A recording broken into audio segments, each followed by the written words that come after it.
এরকম আজকে আমি কাতলা মাছ দিয়ে সর্ষে বাটা দিয়ে ঝাল করবো। এই যে নুন হলুদ দিয়ে মাখিয়ে মাছটা কড়াইতেও দিয়ে দিয়েছি। এখন আমি সর্ষেটা পিষে আবার আসছি।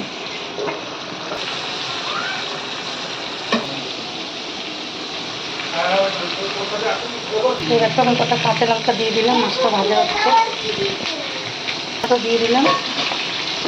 একদম সিম্পল রান্না, তাড়াতাড়ি যাতে হয়ে যায়, খুব তাড়াতাড়ি হয়ে যাবে এখন রান্নাটা। এরকম সর্ষে বাটা, এর মধ্যে একটু সাদা সর্ষে, কালো সর্ষে, কাঁচা লঙ্কা দিয়ে দিল। তারপরে ব্যস্তটা কি,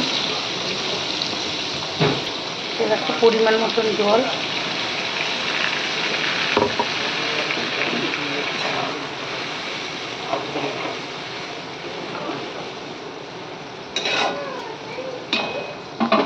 দেখো বাদ বাকি যে মাছটা তুলে রেখেছি ওগুলোও দিয়ে দিলাম।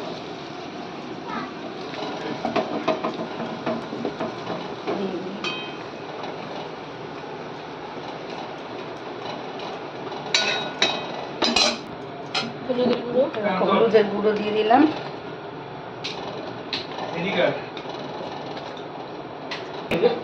আর কথা শুনে চলছি, বাঁচাই কি আমি বাঁচাই তো।